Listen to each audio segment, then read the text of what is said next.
8% a demandé à la police cubaine de pointer les armes sur les étudiants congolais et de les tirer comme des lapins.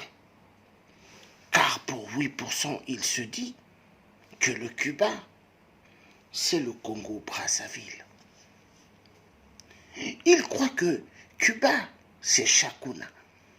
Oui, le commissariat de Chakuna, où est-ce qu'ils ont éliminé pas mal des jeunes. Et des jeunes qu'ils ont tués après, qu'ils ont eu à accuser que c'était des criminels, des bandits. Mais en réalité, non. Est-ce que 8% est au-dessus de la loi? Mais 8%, ils jouent avec le peuple congolais. Parce que la conférence nationale n'avait pas bien terminé sa mission. Voilà pourquoi nous redemandons, nous les vrais résistants, qu'il doit avoir une conférence nationale encore. La même qui était passée avant, mais pas de conférence bis internationale, mais conférence nationale, nous disons. Conférence bis internationale, non. Conférence nationale au Congo-Brazzaville. Et 8% doit être immédiatement arrêté avec toute sa clique et claque. Ce qu'ils ont fait au Congo, du jamais vu. Détournement immense des biens. Les étudiants congolais, des jeunes garçons, des jeunes filles, abandonnés à eux-mêmes, ils ne savent pas comment faire pour finir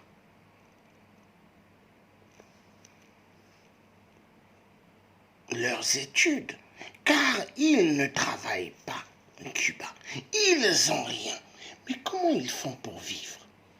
Comment ils font pour vivre? Est-ce que les étudiants congolais de Brazzaville commencent à brouter de l'herbe? Comme des faux pasteurs disent, vous devez manger l'herbe.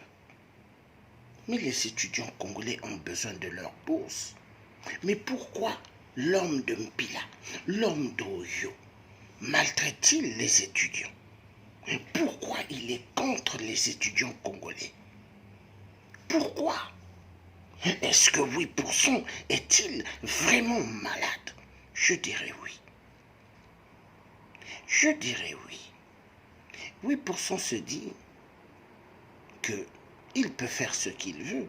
Il se dit qu'il a toujours échappé. Échappé grandement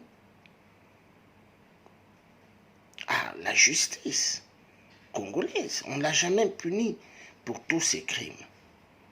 8% se dit il peut faire ce qu'il veut. Les étudiants congolais ont fait une grande manifestation. Mais manifestation ne veut pas dire qu'il faut faire sortir des engins pour tirer sur les étudiants. Car 8% a demandé arrêtez-leur tous et envoyez-moi-les immédiatement au Congo. Si le gouvernement cubain renvoie les étudiants qu'ils ont arrêtés au Congo-Brazzaville, ils seront responsables des crimes qui arriveront à ces étudiants-là. Il ne faut pas envoyer ces étudiants congolais au Congo-Brazzaville, car 8%, il a besoin immensément du sang pour donner à Satan. Et il donnera les vies de ces étudiants congolais qui ont protesté Cuba contre le régime au Congo qui ne leur paye pas. Les étudiants congolais vivent depuis 27 mois sans bourse. Ils sont privés de leurs droits. Mais imaginez, sans bourse, comment vous allez faire pour tenir? Sans bourse. Mais c'est difficile. Les étudiants sont en train de baver. Les étudiants congolais.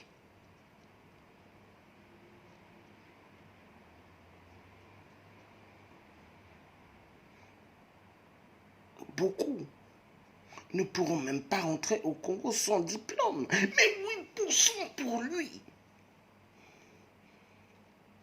faut faire souffrir les Congolais. Il faut faire souffrir ces étudiants. Qu'est-ce que les étudiants congolais ont fait à 8% pour mériter ce qu'ils sont en train de mériter? Car 8% n'a pas besoin des étudiants congolais pour le futur. 8% ne veut pas. Voilà pourquoi 8% veut impérativement que les étudiants congolais puissent mourir. Et il est content, ce psychopathe, ce mythomane, ce corbeau noir. Il ne veut pas que les étudiants congolais aient leur bourse. Les étudiants congolais manifestent ce qui est droit. Mais en Cuba, quand les étudiants se lèvent, congolais de Brazzaville, 8% prend son téléphone et il appelle. Arrêtez-leur. Renvoyez-moi-les au Congo-Brazzaville. La dictature de 8% se retrouve jusqu'au Cuba. Il croit qu'il peut faire sa loi dans le pays de Fidel Castro. 8%.